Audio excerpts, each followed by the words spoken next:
Assalamu alaikum. Today we are going to learn complete tenses. Indefinite tenses तीनों हमने पढ़ लिए थे, प्रेजेंट, पास्ट, फ्यूचर. आज हम उसकी और भी काइंड्स पढ़ने वाले हैं. यानी इंडेफिनेट काइंड हमने पढ़ ली, अब हम कंटिन्यूस, परफेक्ट और परफेक्ट कंटिन्यूस पढ़ेंगे. पहले भी मैंने बताया था कि tenses is equal to time. यानी टेंसेस ज़माने को कहते हैं. ज़माने तीन ही होते हैं: पास्ट जो चला गया, प्रेजेंट जो हम देख रहे हैं, फ्यूचर जो आएगा. सो प्रेजेंट, पास्ट, फ्यूचर, तीन टेंसेस. फिर उनकी काइंड्स है indefinite, continuous, perfect, perfect continuous. तो यहाँ पर प्रेजेंट में भी चार काइंड्स हैं और पास्ट में भी चार काइंड्स और फ्यूचर में भी चार काइंड्स. तो ये 3 multiply by 4 is equal to 12. तो टेंसेस 12 नहीं होते बल्कि टेंसेस 3 होते हैं. उनकी काइंड्स होती हैं 4. तो ये इनको आप मल्टीप्लाई करोगे 4 से तो ये 12 बनेंगे. आज हम सारे के सारे काइंड्स पढ़ने वाले हैं. इंडेफिनेट हमने पढ़ लिया था लेकिन उसको दोबारा ऐसे ही रिवाइज़ कर रहे हैं ताकि जहन में वो दोबारा ताज़ा हो जाए. प्रेजेंट इंडेफिनेट हम पढ़ रहे थे डेली एक्टिविटीज़, जनरल फैक्ट्स और हैबिट्स के लिए. पास्ट इंडेफिनेट हम पास्ट एक्शंस के लिए पढ़ रहे थे. फ्यूचर इंडेफिनेट हम पढ़ रहे थे फ्यूचर एक्शंस और डिटर्मिनेशन. फ्यूचर एक्शन मतलब जो फ्यूचर में एक्शंस होंगी. डिटर्मिनेशन का मतलब ये कि जो इरादे हैं. अब इरादे दो किस्म के होते हैं. एक वो होता है कि जो हमारे दिल में होता है कि होगा. दूसरा होता है कि हमने वो करना है. तो इसको इंग्लिश में डिटर्मिनेशन कहते हैं. जो वो इंटेंशन होती है वो तो ख़याल होता है, नीयत होती है. डिटर्मिनेशन इरादा जब वो पुख्तगी की तरफ जाता है कि हमने ये लाजिम करना है. सो यानी जो होता है वो प्रेजेंट इंडेफिनेट जो एक्शंस होती हैं. जो हुई हैं या हुई थी पास्ट इंडेफिनेट. जो होगी वो फ्यूचर इंडेफिनेट. अब इनमें स्ट्रक्चर में क्या फ़र्क आ रहा था. प्रेजेंट इंडेफिनेट में वर्ब्स फर्स्ट लग रही थी जैसे पास्ट इंडेफिनेट बन रहा था. कोई चेंजेस नहीं, सिर्फ वर्ब सेकंड फॉर्म में जा रहा था.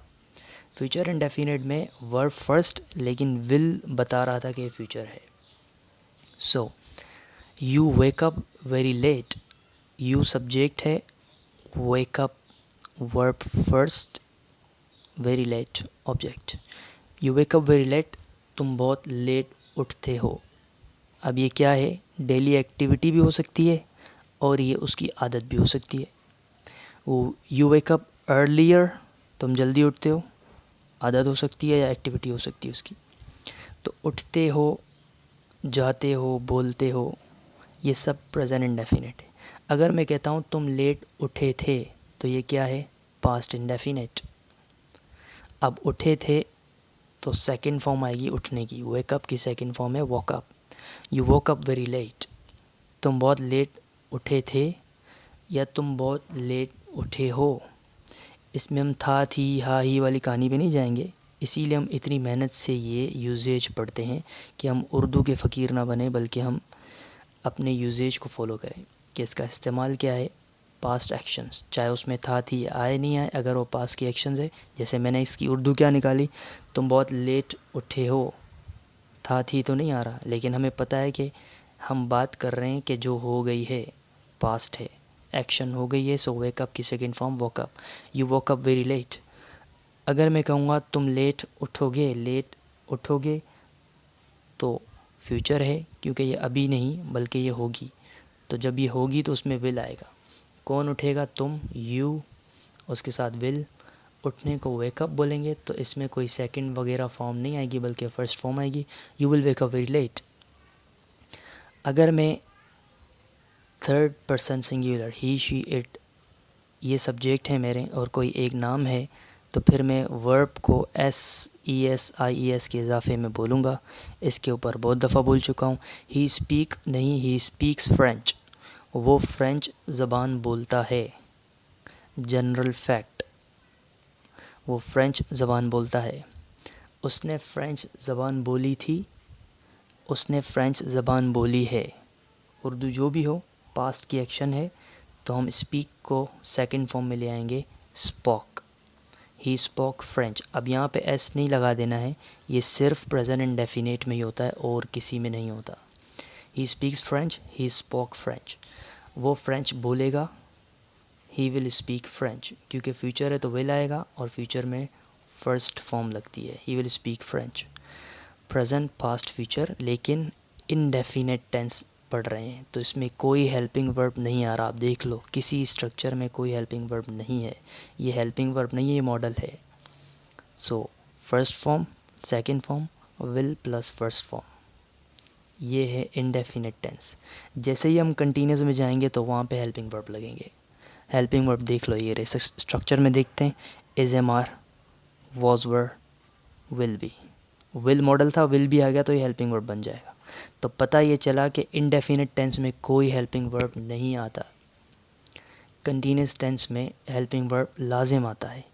अब हेल्पिंग वर्ब जैसे चेंज होगा उस हिसाब से हमें पता चलेगा कि ये प्रेजेंट है, पास्ट है, फ्यूचर है। ये बात अपने गौर से सुननी है ताकि आपको टेंसेस बिल्कुल क्लियर हो जाएं, क्योंकि हमने tenses 9 matric, first year, second year पता नहीं कब तक पढ़ते हैं, लेकिन कोई पल्ले नहीं पड़ता क्योंकि वो फार्मूलों की हमें झंझट में डाल देते हैं।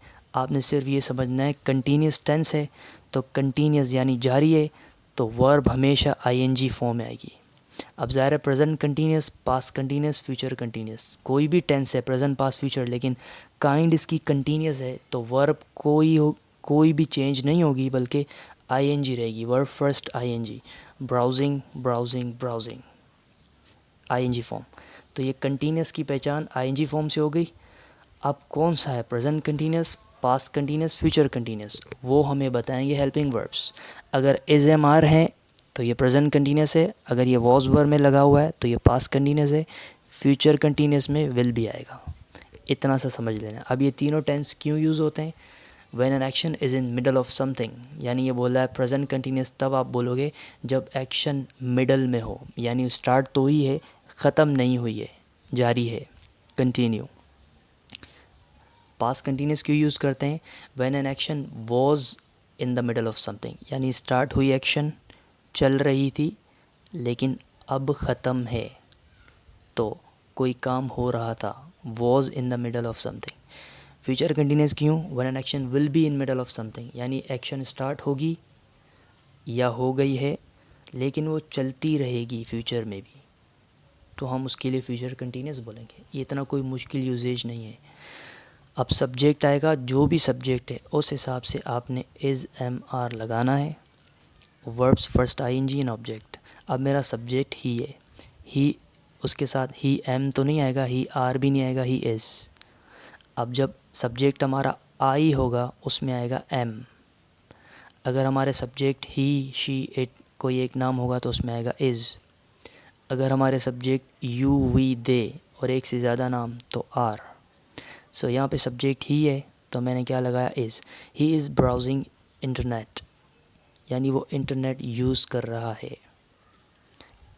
है, प्रेजेंट है तो इज़। अगर मैं कहूँ वो इंटरनेट यूज़ कर रहा था तो कुछ चेंज नहीं होगा, सिर्फ हेल्पिंग वर्ब्स चेंज होंगे। इज़ की जगह क्या आ जाएगा, was. He was browsing internet. अब इज़ एम आर को मैंने बता दिया किसके साथ क्या लगेगा। वॉज वर जैसे ही, शी, इट कोई एक नाम उसके साथ वॉज, और आई के साथ भी वॉज आएगा। इसमें आई के साथ एम आ रहा था, या आई के लिए कोई अलग हेल्पिंग वर्ब नहीं है, दो ही हैं, या तो वॉज या तो वर। तो हमने आई वॉज लगाना है, he was, she was, it was, and कोई नाम होगा उसके साथ वॉज। फिर you were, they were, we वर, और ज़्यादा नाम होंगे तो उसके साथ भी were. He is browsing, he was browsing. Future continuous में सिर्फ विल बी सबके साथ, he will be browsing. Any subject you would use will B.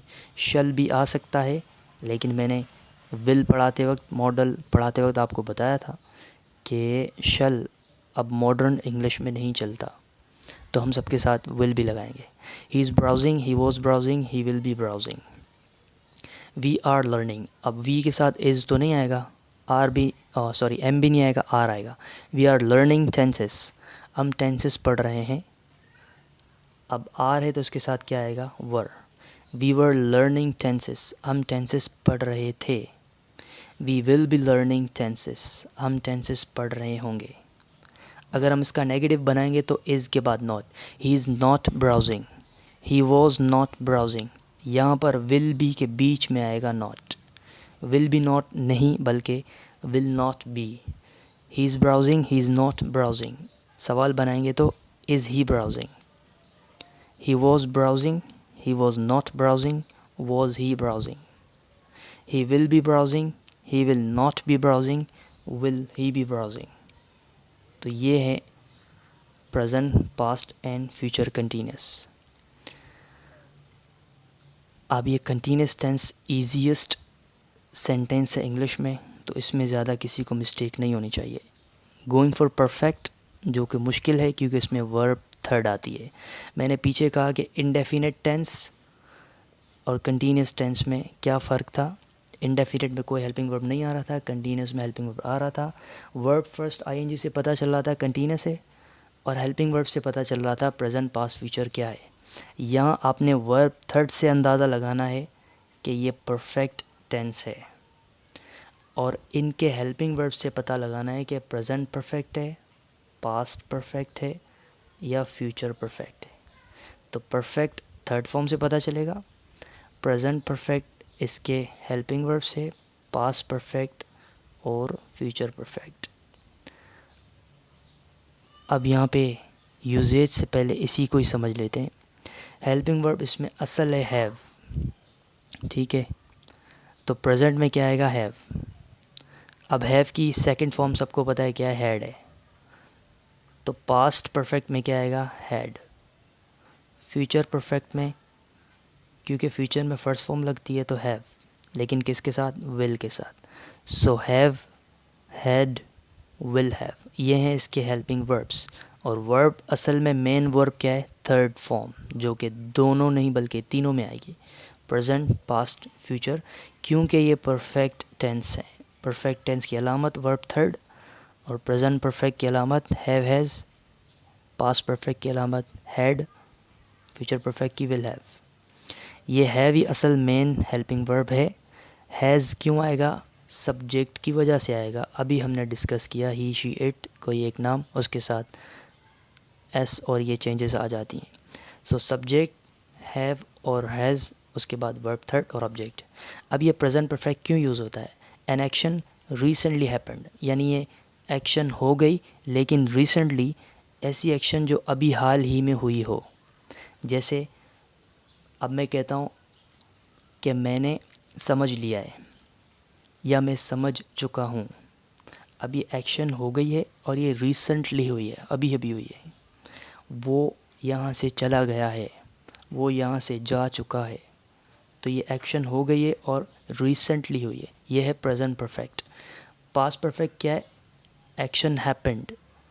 अब सेम है लेकिन क्या फ़र्क है, बिफोर अनदर एक्शन, एक और एक्शन से पहले एक एक्शन हो गई। ये अभी अभी हुई और ये एक और एक्शन से हुई। ये थोड़ा सा मुश्किल है इसको समझना, यानी इसमें ऐसी एक्शन है जो हो गई है लेकिन अभी अभी, ये वो एक्शन है जो हो गई एक एक्शन से पहले। मैं कहता हूँ वो चला गया है, वो जा चुका है, रिसेंटली हैपेंड। मैं कहता हूँ तुमसे पहले जा चुका था, अब तुम भी आ रहे थे, वो भी जा रहा था, वो जीत गया, वो चला गया सबसे पहले, यानी तुमसे पहले चला गया तो तुम्हारी भी एक्शन हो रही थी आने की, उसकी एक्शन हो रही थी जाने की। तो एक एक्शन हो गई एक एक्शन से पहले, तब हम लगाएंगे पास्ट परफेक्ट। या एग्जाम्पल से आपको समझ में आ जाएगा, जैसे ही has gone out of city, वो शहर से बाहर गया है या वो शहर से बाहर चला गया है। अब कोई आता है उससे मिलने के लिए और उसकी मुलाकात नहीं होती और कहता है वो बंदा कहाँ गया, जवाब ये आता है कि भाई वो तो तुमसे पहले ही चला गया है, वो तो तुमसे पहले ही चला गया है, वो तो तुमसे पहले ही चला गया था। So he had gone to out of city. अब ये उर्दू में कोई फ़र्क आए नहीं आए, लेकिन इंग्लिश में ये यूजेज का फ़र्क है। तो present perfect recently happened, past perfect action happened before another action. कौन सा फ़र्क, ही के साथ हैज़, हैव नहीं आएगा। गो, वेंट और gone third form, he has gone, बाकी object, he has gone, he had gone, वो चला गया है, वो चला गया था। फ्यूचर परफेक्ट में क्या आएगा, will have gone, he will have gone, वो चला जा चुका होगा या वो जा चुका होगा। अजीब सेंटेंस है लेकिन कभी कभी इस्तेमाल होता है। फ्यूचर परफेक्ट क्यों यूज़ होता है? An action will be completed in future, यानी एक एक्शन जो फ्यूचर में मुकम्मल हो जाएगी। जैसे कोई बंदा पढ़ रहा है, मास्टर्स कर रहा है, हम कहते हैं 2024 में 2024 में वो मास्टर्स कर चुका होगा। तो ज़ाहिर एक्शन फ्यूचर में मुकम्मल होगी तो हम बोलेंगे ही विल हैव। करने को डू, उसकी सेकंड फॉर्म डिड और third form done. He will have done masters in 2024। So he has done masters, उसने मास्टर कर लिया है। ही हैड डन मास्टर्स, वो मास्टर कर चुका था। He will have done masters, वो मास्टर कर चुका होगा। You have written, you subject, उसके साथ हैज़ नहीं बल्कि have. Write, wrote, written third form. You have written, तुम लिख चुके हो। यू हैड रिटन, तुम लिख चुके थे। यू विल हैव रिटन, तुम लिख चुके होगे। नेगेटिव बनाएंगे तो यहाँ पे नॉट आएगा। He has not gone, he had not gone, he will not have gone. You have not written, you had not written, you will not have written. सवाल बनाएंगे तो हैज़ ही गॉन, क्या वो जा चुका है? हैड ही गॉन, क्या वो जा चुका था? विल ही हैव गॉन, क्या वो जा चुका होगा? हैव यू रिटन, क्या तुमने लिख लिया है? हैड यू रिटन, क्या तुम लिख चुके थे? विल यू हैव रिटन, क्या तुम लिख चुके होगे? ये है परफेक्ट टेंस। अब जाते हैं सबसे ख़तरनाक तरीन टेंस, परफेक्ट कंटिन्यूस। ख़तरनाक तरीन इसलिए है क्योंकि इतनी ख्वारी के बाद एंड में पता ये चलता है कि ये ज़्यादा इस्तेमाल भी नहीं होता, और ये अगर इस्तेमाल करना है तो कंटिन्यूस टेंस से भी काम चल सकता है। लेकिन चूंकि ये टेंस है, एक काइंड है, तो हमने पढ़ना तो है। Present perfect continuous, past perfect continuous, future perfect continuous. क्या है भला ये है an action started in the past and still continuous. अगर आप इसके यूजेज को देखें और प्रेजेंट कंटिन्यूस को देखें तो सेम है, फ़र्क नहीं है। मैंने पहले ही कहा कि पढ़ना कोई ज़रूरी नहीं है, लेकिन ज़ाहिर सी बात है अंग्रेज़ों का ग्रामर का हिस्सा है तो हमने पढ़ना तो है।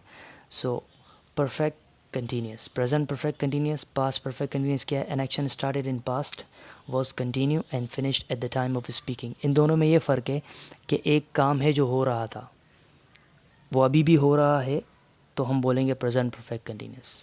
एक काम हो रहा था, अब नहीं हो रहा, ख़त्म हो गया, तो हम बोलेंगे पास्ट परफेक्ट कंटिन्यूस। मतलब ये है, मैं कह रहा हूँ मैं 10 साल से यहाँ रह रहा हूँ। ज़ाहिर है ये स्टार्ट हुई थी एक्शन 10 साल पहले, अभी तक चल रही है। अगर मैं वहाँ रह रहा हूँ तो N action started in past and still continuous, अभी तक जारी है। अगर मैं कहता हूँ मैं यहाँ 10 साल से रह रहा था, इसका मतलब ये 10 साल पहले एक्शन स्टार्ट हुई थी, चल रही थी, लेकिन अब नहीं है। तो N action started in past was continue, चल रही थी, लेकिन finish at the time of speaking, जब आप सेंटेंस बोल रहे हो तो वो एक्शन अब नहीं हो रही, ख़त्म हो गई है। तो ये दोनों में फ़र्क है, present perfect continuous, past perfect continuous में। फ्यूचर परफेक्ट कंटिन्यूस क्या है? An action will start in future and will be continue for period of time. ये बोल रहा है कि भाई एक्शन स्टार्ट भी फ्यूचर में होगी और कुछ टाइम के लिए चलेगी। ये है, मैं 10 साल से रह रहा हूँ यहाँ पर, मैं 10 साल से रह रहा था, अब नहीं रह रहा हूँ, तो एक्शन ख़त्म हो गई है, कंटिन्यू थी कुछ अरसे के लिए। I will have been living here for 10 years, मैं 10 साल से यहाँ रह रहा हूँगा। अजीब सा सेंटेंस लेकिन है, तो क्या करें। मैं 10 साल से यहाँ पर रह रहा हूँगा। अब ये कोई बोलेगा तो फिर उसको ये वाला टेंस बोलना पड़ेगा। एन एक्शन विल स्टार्ट, यानी स्टार्ट होगी फ्यूचर में और चलती रहेगी भाई पीरियड ऑफ टाइम, कुछ टाइम के लिए। जो भी टाइम होगा वो आप मेंशन कर दोगे कब तक चलती रहेगी। मैं 10 साल तक यहीं रहता रहूँगा, तो रह रहे भाई। तो ये है फ्यूचर परफेक्ट कंटिन्यूस। ये बहुत कम इस्तेमाल होने वाला सेंटेंस है, फ्यूचर परफेक्ट कंटिन्यूस। अब ये बनेगा कैसे? सब्जेक्ट तो भाई सब में आएगा। अब आपने यहाँ पर गौर करना है, क्योंकि ये प्रेजेंट परफेक्ट कंटिन्यूस है, तो कंटिन्यूस के लिए वर्ब फर्स्ट आईएनजी, परफेक्ट के लिए थर्ड फॉर्म, बी की थर्ड फॉर्म में बीन, और प्रेजेंट के लिए हैव एज। अब यहाँ पर आ जाओ, कंटिन्यूस के लिए वर्ब आईएनजी, चूँकि ये परफेक्ट है तो बीन। पास्ट परफेक्ट कंटिन्यूस है तो हैव बीन की जगह had been. Future perfect continuous है तो विल हैव बीन। ये सेम, बीन और वर्ब फर्स्ट आईएनजी, क्योंकि perfect continuous, present perfect continuous, past perfect continuous, future perfect continuous। बाकी ऑब्जेक्ट आएगा तो लगाना है, नहीं होगा तो छोड़ देंगे। असल कहानी ये रही, ये इसलिए इस्तेमाल करते हैं, यानी ये इतनी सारी ख्वारी सिंस और फॉर के लिए इस्तेमाल करते हैं। स्टूडेंट्स को ये ग्रामर समझ में नहीं आती और मिस्टेक्स करते हैं। आज कोशिश करूँगा समझाऊँ सिंस और फॉर का। यानी जब आप बोल रहे हो ना मैं 10 साल से यहाँ रह रहा हूँ, सो ज़ाहिर है एक टाइम आप बता रहे हो, तो उस टाइम से पहले या तो सिंस आएगा या तो फॉर आएगा। अब किस में सिंस आएगा, किस में फॉर आएगा? तो 10 साल में मैंने क्या लगाया है, फॉर लगाया है। फिर मैंने 2005 में मैंने सिंस लगाया है। तो मैंने ऐसा क्यों किया है? तो ये बोल रहा है कि भाई जब आपका टाइम पीरियड ऐसा हो जो फिक्स्ड हो, जो चेंज ना हो सके, उसमें आप लगाओगे सिंस। जब आपका टाइम पीरियड चेंजेबल हो, जो चेंज होता हो वक्त के हिसाब से, तो उसमें आप लगाओगे फॉर। ये क्या बोल रहा है? ये बोल रहा है कि 10 साल, अगर मैं 10 साल से रह रहा हूँ तो मैं अगर अगला साल और रहूँगा तो 11 साल हो जाएंगे। मैं क्या बोलूँगा, मैं 11 साल से यहाँ रह रहा हूँ। तो ये फिक्स नहीं है बल्कि क्या है, चेंजेबल है। तो यहाँ मैं क्या लगाऊंगा, फॉर। जब मैं कह रहा हूँ he has been teaching Arabic since 2005, वो 2005 से अरबिक सिखा रहा है। अब इसको चाहे कितने ही साल हो गए हैं, अगर ये अगला साल भी पढ़ाता रहेगा, उससे अगला साल भी पढ़ाता रहेगा, तो सेंटेंस क्या होगा, 2005 से अरबिक पढ़ा रहा है। तो 2005 चेंज नहीं हो रहा है, ये फिक्स्ड है, इसीलिए हम इसके साथ क्या लगा रहे हैं, सिंस। फॉर एग्ज़ाम्पल मैं कह रहा हूँ मैं 4 दिन से तुम्हें कॉल कर रहा हूँ। अब ये 4 दिन से कर रहा हूँ, अगर वो भाई डीठ है, आगे भी नहीं उठा रहा कॉल, तो ये 5 दिन हो जाएंगे। फिर भी नहीं उठा रहा तो ये 6 दिन हो जाएंगे। इसी सेंटेंस को अगर मैं बोल रहा हूँ मैं संडे से तुम्हें कॉल कर रहा हूँ, अगर ये आगे भी नहीं उठा रहा, उसके बाद भी नहीं उठा रहा, तो मेरा सेंटेंस क्या होगा, मैं संडे से तुम्हें कॉल कर रहा हूँ। तो अगर मैं कह रहा हूँ मैं संडे से तुम्हें कॉल कर रहा हूँ, तो इसमें आएगा सिंस। अगर मैं कह रहा हूँ 4 दिन से कर रहा हूँ, तो उसमें आएगा फॉर, क्योंकि ये 5, 6, 7 दिन चेंज हो जाएंगे। So this is the concept of since and for. I have been living here for 10 years. अब आई सब्जेक्ट है, have been present, living continuous, present perfect continuous. I have been living here for 10 years. I had been living here for 10 years. मैं 10 साल से यहाँ रह रहा था, अब नहीं रह रहा। I will have been living here for 10 years. मैं 10 साल से यहाँ रह रहा हूँगा। He has been, वही कहानी है कि he के साथ have been नहीं has been आएगा। He has been teach but not teaching. He has been teaching Arabic since 2005. 2005 से अरबिक सिखा रहा है। He had been teaching Arabic since 2005। वो 2005 से अरबिक सिखा रहा था, चूँकि अब वो नहीं सिखा रहा तो इसीलिए पास्ट परफेक्ट कंटिन्यूस हो गया। वो 2005 से अरबिक सिखा रहा होगा, तो he will have been teaching Arabic since 2005। ये है परफेक्ट कंटिन्यूस टेंस। अब नेगेटिव बनाओगे तो I have not been living here for 10 years. I had not been living here for 10 years. I will not have been living here for 10 years. सवाल बनाएंगे तो have I been, had I been and will I have been living here for 10 years. ये है perfect continuous. So present indefinite, past indefinite, future indefinite, तीनों indefinite पढ़ लिए, perfect भी, continuous भी और perfect continuous भी। अब मैंने सारे sentences को examples यहाँ दी हुई हैं ताकि ये रिमाइंड हो जाए। अब ये प्रेजेंट इंडेफिनिट है, सब्जेक्ट वर्ब्स फर्स्ट ऑब्जेक्ट। ही reads non fiction books. Non fiction books का मतलब ये है जिसमें कहानियाँ नहीं होती बल्कि फ़िलोसफिकल बुक्स होती हैं, फ़लसफ़े पर, आइडियाज़ पर मबनी बुक्स होती है, उनको बोलते हैं non fiction books. He reads non fiction books. Second form read की ऐसे ही लिखी जाएगी, पढ़ी जाएगी, read, read, read, read. First form read, second form read, third form read, लिखी तीनों सेम जाएंगी। He reads non fiction books, past indefinite में सेकेंड फॉर्म ऐसे ही लिखी जाएगी, he read non fiction books. He will read non fiction books. He is reading, he was reading, he will be reading. He has read, he had read, he will have read. He has been reading since 3 o'clock. He had been reading since 3 o'clock. He will have been reading since 3 o'clock. Present indefinite, past indefinite, future indefinite, ये तीनों indefinite, ये तीनों continuous, ये तीनों perfect और ये तीनों perfect continuous. अब एक और सेंटेंस को बनाकर मैं अपने लेक्चर को ख़त्म कर रहा हूँ।